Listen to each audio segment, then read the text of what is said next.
Welcome back, everyone, to a brand new review here on Max Talks Movies. My name is Max Ditterang. Finally, after the full first weekend of the release of Dune Part 2, it's time to break down this movie, in my opinion, in spoiler fashion. Tell me some of my favorite moments of the movie and what I would like to see in a Dune 3 in the coming year. So my name is Max Ditterang. Welcome back to Max Talks Movies. If you're new to the channel, please subscribe and ring that bell for notifications. I do movie reviews, TV show reviews, movie rankings, and box office breakdown show every single Tuesday, as well as out of theater reactions. So please subscribe, ring the bell if you're new to the channel. I've already done an out of theater reaction and a non-spoiler review for Dune Part 2. So you can also check those out on the channel. Comment down below, what are your favorite moments of Dune Part 2? Do you want to see a Dune 3? So should this be the end of the franchise? And what are your bold predictions for Dune Part 3? Let me know in the comment section. Also, please like the video, guys. Thumbs up button to support this channel. Helps the YouTube algorithm out on there. So as I said, I've already done reviews on the channel for Dune 1 back in 2021 when this channel was just starting. And then now I'm doing, did a theater reaction of Dune Part 2, which is just my general reactions and then my non-spoiler review. And I really wanted to think about this movie over the weekend. Did I still feel the same way, as excited as I did when I saw that movie on Friday night? And I do. And I've seen breakdowns and I have my full thoughts. And it's also just really nice to have this big blockbuster that isn't just a dumb action movie. It's a sci-fi action film with a lot of heavy story, things about religion, and really interesting things. And for this movie has been really unanimously beloved. Really great audience scores, really great critic scores. So it's also very nice. Also, I've been really, banging the drum of Denis Villeneuve for such a long time. It's nice to see that everyone's finally now on this train with a lot of these actors, especially a lot of these younger actors in this movie where they are not they're definitely very famous. Obviously, Chalamet, Zendaya, Florence Pugh, Austin Butler. Then obviously we can talk spoilers. Anya Taylor-Joy are in this movie, and a lot of them kind of have been pigeonholed into one stereotype of their acting.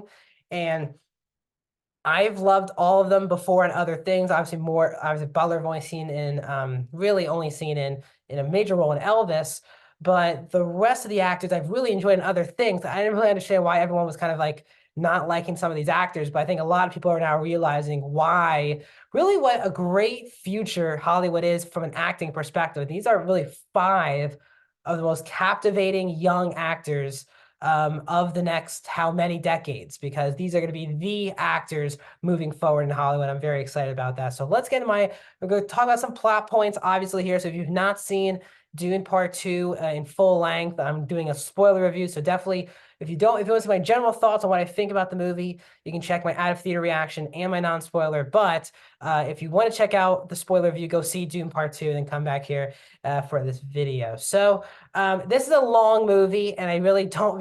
I could talk about this movie. I did with with my mom for like an hour plus straight about the movie. So I'm not going to go that long with this review.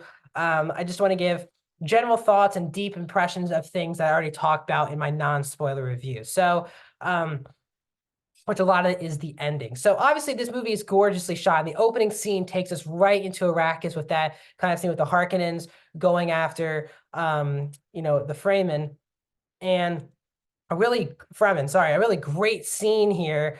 And all of these scenes, I think this is, again, a masterpiece of a sci-fi film. It's one of the best sci-fi films I think ever made. Um, because there's a lot of action, there's a lot of emotion, there's a lot of, just deep story level. And you do really care or know enough about really all of the major characters in this film. You don't need too much background on it moving forward. I think the biggest reason, there's a couple performances that I talked about in non-spoiler that I think I could dive really deep into this review, why they're so important to me in this movie, making this so great. So I think the one standout, I'll get to Chalamet towards the end of this performance section of this review.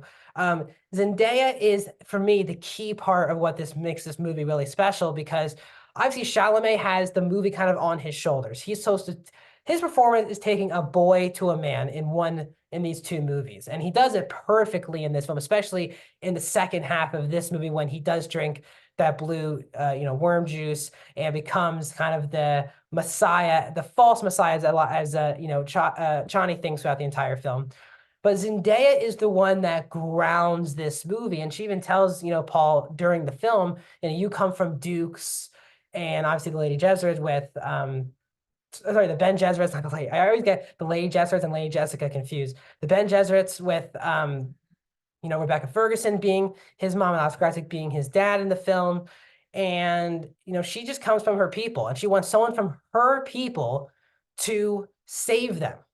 And you have two sides of this coin in the movie, which I think was the most fascinating aspect of the story, which is the Fremen, the Fremen, sorry, I don't know why I keep saying the Fremen. Sorry if I keep mistaking words. I'm trying to correct myself as I go here. The Fremen was the Zendaya Chani side of the coin and the Stilgar, Javier Bardem side of the coin. And those two differences are so polar opposite. Stilgar, played by Javier Bardem, is fantastic in the movie, but he also brings up the religious fanaticism as a problem in this movie, which is just blind belief, which brings a lot of the comedy into the movie with Stilgar, especially when, Paul's just talking and like, why would Paul say something like that? And then Stilgar would be like, he's just humble. He's just being humble. Of course, the Messiah would be humble. Of course, the outside would say that. Like stuff like that would bring the comedy out. But Stilgar is one of the driving forces of the movie. You have Lady Jessica, who becomes the Reverend Mother, later in the film played Rebecca Ferguson, driving home the faith that Paul is the Messiah, basically. He's the chosen one. Paul wanted to do it in a safer, non-threatening way, which obviously Jessica does not want to do. But Stilgar is the one who believes in really from the first time they're with him once, Paul defeats Jarvis in the previous film. And that blind belief that there's no doubt in Stilgar throughout this entire movie. He's once, he sends Jessica to become the Reverend Mother and she survives that. He is full on belief that Paul is the chosen one. And he's never deterred, even though it seems like half the Fremen are deterred and half are not. It turns out that everyone in this movie is on board with it except for Chani towards the end of the movie. But then Chani also knows Paul on a very deep level. I think, Chalamet and Zendaya have fantastic chemistry in the movie. And what's great about it is you can just tell the moments where they just genuinely care for each other. And Chani falls in love with Paul, really the good person in Paul that's really there. And she basically says, I don't want the Messiah. You're not the Messiah, all these things, because she wants Fremen to save Fremen. She does not need no matter how, the fact that Paul can ride sandworms and has a Fremen name, the Medivh, or that creature in the Arrakis. She wants Fremen to save Fremen. She does not want a foreigner to do that. But that doesn't mean that she's not in love with Paul. And I think that relationship is so crucial in the movie. And I found myself rooting for Chani the most out of any character in the entire film. And she was barely in the last movie. Zendaya does a lot of obviously great work. She's great dialogue delivery. She's great chemistry of Chalamet. She obviously really delivers in the action scenes. But what she's great at also is just body language, looks. Whenever Paul's talking to a big group of people, the movie always finds her, the camera always finds her reactions to things.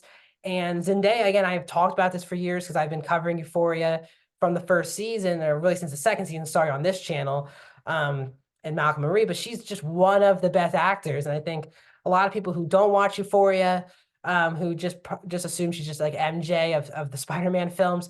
She really is on a whole other level than a lot of the actors in her generation. She's truly fabulous in the movie, and she's what grounds it. I think Chani, more than any other character in this film, feels like a real person. Yes, there's sci-fi and she has blue eyes and things like that, but she does just feel like a real person with realistic beliefs that while, she's very much in love with Paul, she doesn't want to go down Paul to go down this path, or she's out.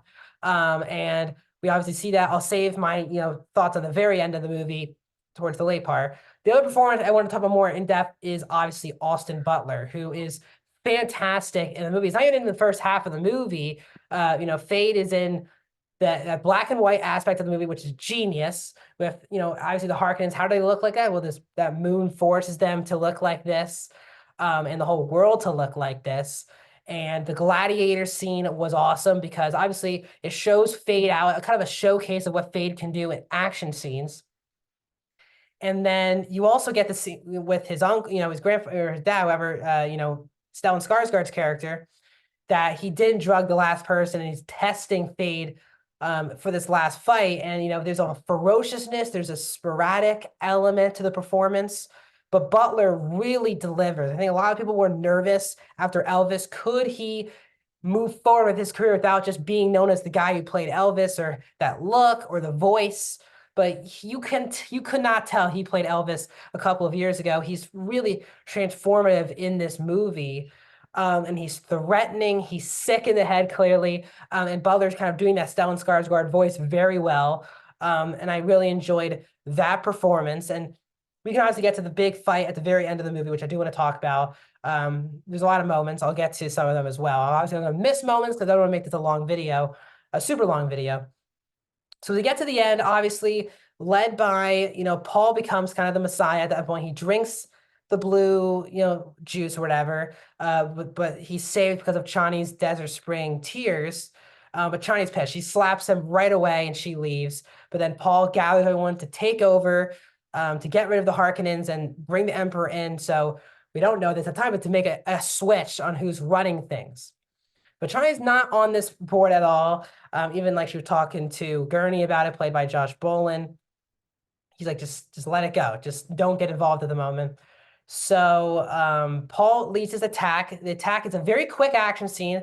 And we really only see Chani in this action scene. It felt like a very similar shot to Paul's dreams in the first one. We saw him take off the gold helmet, see his blue eyes in an action scene. It was literally the same shot, but just with Chani instead. So obviously Paul went down a different round. This is where we are now with Chani leading this attack. We get to the big place. We get to the Emperor, and he wants revenge for his father's death. And Gurney wants that as well, but Paul says, I need to be the one who does this. So this then leads to a Paul versus Fade Ratha fight. And it's not a drawn out, dragged out fight. It is very efficient, very quick. And you feel like Paul's dead. He gets stabbed like in two different areas by Fade. Paul does not kill him. It doesn't feel like destiny when you're watching the fight, but then Paul does kill him, which was crazy because I just love that character and performance a lot with Austin Butler. So Paul kills him. Everyone's like, this guy's definitely the Messiah.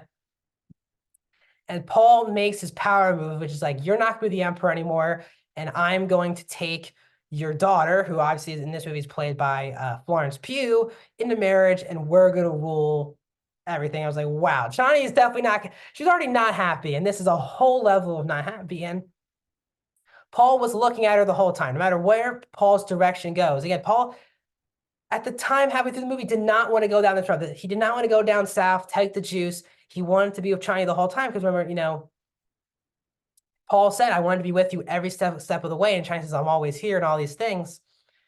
And Paul's like, I'm not going to do this. But then Paul gets that vision when he's in the sand. And basically, he's like, this is the very sort of Doctor Strange having that one way that they could save the universe in Infinity War.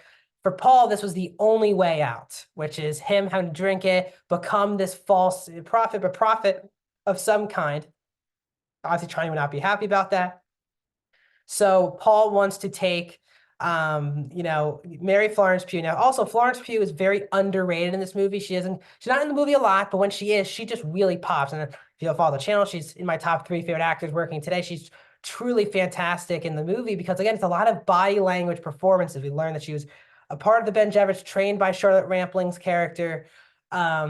And she's even, and what's great about her character is that she's even against the Fade becoming a big picture in this movie. When they were like, we need to send Fade, she's like, he's psychotic. That's a bit too much for the situation. She kind of warns her father, played by Christopher Walken, the whole movie, but she clearly is the smarter one.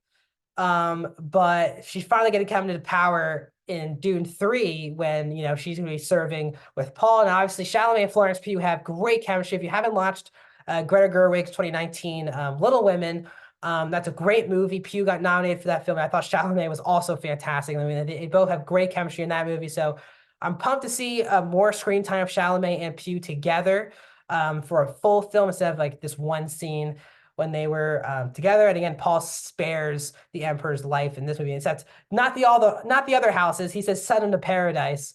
And we get this very bleak ending, but we end on a really emotional moment. And this really caught my attention emotionally because Chani is the everyone bends the knee to Paul.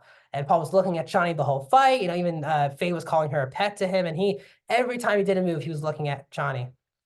And Chani's the only one standing up, and she gets out no matter what Paul. It wasn't even about that Paul wants to marry someone else. Is that this is not the path. This is not the person who she fell in love with at all. She said, "This is the one thing I can't live with you in this way." And she does not just blindly give in like a lot of the other people very similar to Stilgar. She does not blindly give in to Paul being this Messiah, this prophet. She wants to fight for her people, and she wants, again, as I said earlier. So she takes off, and the ending shot, I think, is very powerful. It's one of the most powerful shots of the film. Her waiting to get that sandworm so she can get away from the situation, and you can just tell that she's about to cry. She's very emotional, and Zendaya gives an amazing performance. It has no dialogue in it, and I think it was the best pure acting probably in the entire film. Her just standing there waiting, trying not to show emotions because you can't waste water when you're Fremen. I thought that was very good. As I said, I wanted to get to Chalamet's performance really quick before we wrap up this video. He is, again, one of the best actors of the last 7 years already. Call Me By Your Name. He was really great. Obviously, Lady Bird, Little Women, Beautiful Boy. He's been in Interstellar. He's in a lot of good stuff. But he really went to the next level in this movie. Probably the best performance of his career because obviously at the beginning, he can be kind of come off as this innocent boy throughout the first movie and the first half of this film.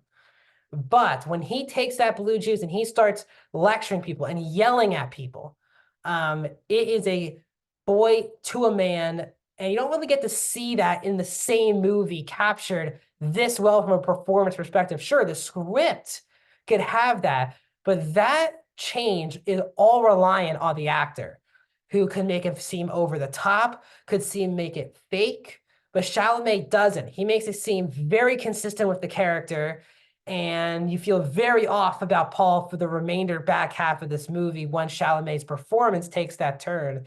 And obviously, box office wise, Timmy's becoming a movie star, but on screen, he's definitely just feels like the next big movie star. And his complexity of this performance in both films combined, when you watch them both together, is amazing, especially knowing part one and watching part one, part two together. It's a jarring performance that really is really that leads this franchise. And Chalamet is just terrific in the movie. And that change in the second half of the movie is just amazing. And yeah, so as I already said, it's a perfect movie. It's a masterpiece, in my opinion, near masterpiece, really a masterpiece sci-fi film, in my opinion. One of the best films I've ever seen in a theater. One of the best films I've seen in a very long time. And I am dying to hear updates on Dune 3 because obviously the latest updates was Villeneuve is almost done the script for Dune 3. He said that in a report last week. And Hans Zimmer has already started working on the score for Dune 3. Once again, his score is also very just spectacular in this film as well. So it seems like based on the very good box office this past weekend, we're going to be heading towards a Dune 3. These first two Dune movies are based off the first Dune book. They have Dune Messiah, the second book, which should be Denis' last movie. So he's making his plans to make 3 Dune movies, and that is it. So I am very excited. Hopefully we get to see more. Obviously, Anya Taylor-Joy in part 3 of this franchise. Obviously, we get a lot more Florence Pugh in the next movie. A lot of exciting things I think I'm very excited for the next movie. And I'm very passionate about this one. I won't stop talking about this movie for a very long time. So overall, that's my spoiler thoughts on Dune Part 2. What are your thoughts on this movie? Let me know in the comment section, and I'll see you guys soon.